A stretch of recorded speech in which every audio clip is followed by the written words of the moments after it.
ಈಗ ಕತೆ ಒಂದು ಹೊಸ ಹಂತಕ್ಕೆ ಬರುತ್ತದೆ. ಕಂಸನು ಕೇವಲ ಮಥುರೆಯ ಅರಸನಾಗಿರಲಿಲ್ಲ. ಅವನು ತನ್ನ ಸುತ್ತಲೂ ಅನೇಕ ರಾಕ್ಷಸ ಅರಸರನ್ನು ಸೇರಿಸಿಕೊಂಡಿದ್ದ. ಪ್ರಲಂಬ, ಬಕ, ಚಾಣೂರ, ತೃಣಾವರ್ತ, ಅಘಾಸುರ, ಮುಷ್ಟಿಕ, ಅರಿಷ್ಟ, ದ್ವಿವಿಧ, ಪೂತನಿ, ಕೇಶಿ, ಹೀಗೆ ಇವರೆಲ್ಲರೂ ಕಂಸನ ಸ್ನೇಹಿತರು. ಆದರೆ ಇವರೆಲ್ಲರೂ ರಾಕ್ಷಸರು. ಮಗಧ ದೇಶದ ರಾಜ ಜರಾಸಂಧನ ಸಹಾಯದಿಂದ ಕಂಸನು ತನ್ನ ರಾಜ್ಯವನ್ನು ಬಹಳ ಬಲಶಾಲಿಯಾಗಿಸಿಕೊಂಡ. ಬಾಣಾಸುರ ಮತ್ತು ಬೌಮನಾಸುರನಂತಹ ಅರಸನೊಂದಿಗೆ ಸ್ನೇಹ ಬೆಳೆಸಿದ. ಕಂಸನ ಮುಖ್ಯ ಗುರಿ ಒಂದೇ: ಯದುಕುಲವನ್ನು ಸಂಪೂರ್ಣವಾಗಿ ನಾಶ ಮಾಡುವುದು. ಯದುಕುಲದ ಅರಸರು ತಮ್ಮ ಮನೆಗಳನ್ನು ಬಿಟ್ಟು ಕಾಡುಗಳಿಗೆ, ಬೆಟ್ಟಗಳಿಗೆ, ದೂರದ ರಾಜ್ಯಗಳಿಗೆ ಚದುರಿದರು. ಇದರ ಮಧ್ಯೆ ಸೆರೆಮನೆಯೊಳಗೆ ಒಬ್ಬ ತಾಯಿ, ದೇವಕಿ. 6 ಬಾರಿ ಅವಳು ತಾಯಿಯಾಗಿದ್ದಳು. 6 ಬಾರಿಯೂ ಸಹ ಮಗು ಅವಳ ಕೈಯಲ್ಲಿ ಉಳಿಯಲಿಲ್ಲ. ಪ್ರತಿ ಮಗು ಒಂದು ಉಸಿರಿನಷ್ಟು ಜೀವ, ಮತ್ತೆ ನಿಶಬ್ದ.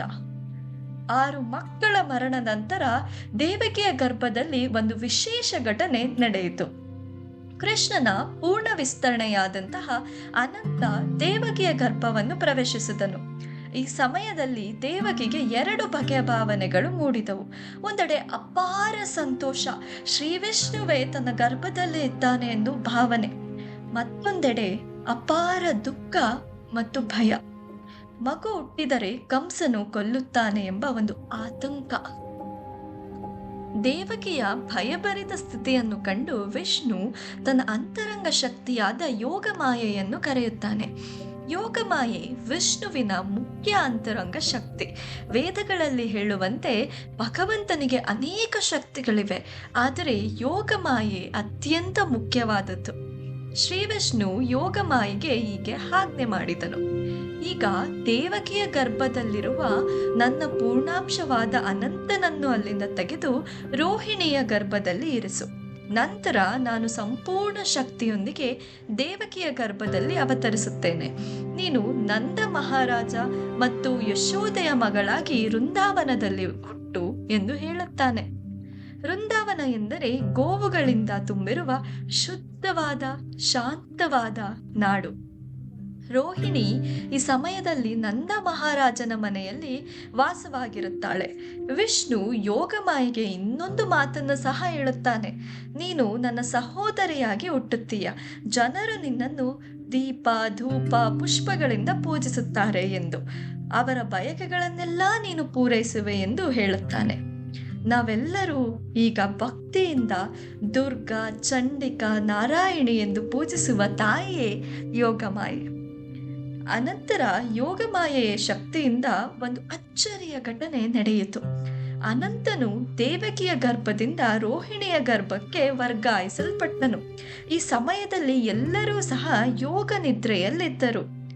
ನಂತರ ಜನರಿಗೆ ತಿಳಿದಿದ್ದೇನೆಂದರೆ 7ನೇ ಮಗು ಗರ್ಭಪಾತವಾಯಿತೆಂದು. ಆದರೆ ವಿಧಿಗೆ ತಿಳಿದಿದ್ದು ಅನಂತನು ಸುರಕ್ಷಿತನೆಂದು. ಈ ಅನಂತನೇ ಮುಂದೆ ಬಲರಾಮ ಎಂದು ಕರೆಯಲ್ಪಡುವನು. ಉಪನಿಷತ್ತು ಹೇಳುತ್ತದೆ: ಬಲವಿಲ್ಲದೆ ಆತ್ಮ ಸಾಕ್ಷಾತ್ಕಾರ ಸಾಧ್ಯವಿಲ್ಲ ಎಂದು. ಈ ಬಲ ಎಂದರೆ ದೈಹಿಕ ಬಲವಲ್ಲ, ಆಧ್ಯಾತ್ಮಿಕ ಶಕ್ತಿ. ಈ ಶಕ್ತಿಯ ಆಕಾರವೇ ಬಲರಾಮ. ಇದೀಗ ಒಂದು ಕ್ಷಣ ವಸುದೇವನ ಮನಸ್ಸು ಅಚಾನಕ್ ಕಂಗೊಳಿಸಿತು. ಆಗ ವಿಷ್ಣುವು ವಸುದೇವನ ಹೃದಯದಲ್ಲಿ ನೆಲೆಸಿದ್ದನು. ಅಲ್ಲಿಂದ ದೇವಕಿಯ ಗರ್ಭಕ್ಕೆ ಪ್ರವೇಶಿಸಿದನು. ಸೂರ್ಯಾಸ್ತದ ಕಿರಣಗಳು ಚಂದ್ರೋದಯಕ್ಕೆ ಸಾಗಿದಂತೆ ದೇವಕಿಯೊಳಗೆ ಪ್ರಭುವಿನ ರೂಪ ನೆಲೆಸಿತು. ಬೆಂಕಿಯನ್ನು ಮಡಕೆಯಲ್ಲಿ ಮುಚ್ಚಿದಂತೆ ದೇವಕಿ ಇನ್ನು ಕಬ್ಬಿಣದ ಗೋಡೆಯೊಳಗೇ ಇದ್ದಳು. ಆದರೂ ಕಂಸನ ಕಣ್ಣು ತಪ್ಪಲಿಲ್ಲ. ಅವನು ದೇವಕಿಯ ಅಲೌಕಿಕ ಸೌಂದರ್ಯವನ್ನು ಗಮನಿಸಿದನು. ಇದು ಸಾಮಾನ್ಯವಲ್ಲ, ವಿಷ್ಣು ಬಂದಿದ್ದಾನೆ ಎಂದು ಅರ್ಥ ಮಾಡಿಕೊಂಡ. ಅವನ ಮನಸ್ಸು ಸದಾ ದ್ವೇಷದಿಂದ, ಭಯದಿಂದ ವಿಷ್ಣುವಿನ ಯೋಚನೆಯಲ್ಲೇ ಮುಳುಗಿತು. ಇದೀಗ ರಾತ್ರಿ. ಸೆರೆಮನೆಯೊಳಗೆ ಯಾರಿಗೂ ಕಾಣದಂತೆ ಬ್ರಹ್ಮ, ಶಿವ, ನಾರದರು ಪ್ರವೇಶಿಸಿ ಗರ್ಭದಲ್ಲಿದ್ದ ಕೃಷ್ಣನಿಗೆ ಪ್ರಾರ್ಥನೆ ಆರಂಭಿಸಿದರು. ಆ ಪ್ರಾರ್ಥನೆ ಸೆರೆಮನೆಯ ಗೋಡೆಗಳನ್ನು ಮೀರಿ ದೇವಕಿಯ ಹೃದಯವನ್ನು ತಲುಪಿತು. ದೇವತೆಗಳು, "ಹೆದರಬೇಡ ಮಾತೆ ದೇವಕಿ, ಭಯಪಡಬೇಡ, ನಿನ್ನ ಮಗನೇ ಯದುಕುಲದ ರಕ್ಷಕ" ಎಂದು ಸಮಾಧಾನ ಪಡಿಸಿದರು. ಆ ಕ್ಷಣದಲ್ಲಿ ದೇವಕಿಯ ಕಣ್ಣುಗಳಲ್ಲಿ ಕಣ್ಣೀರು. ಆದರೆ ಅದು ಭಯದ ಕಣ್ಣೀರಲ್ಲ, ಅದು ನಂಬಿಕೆಯದು.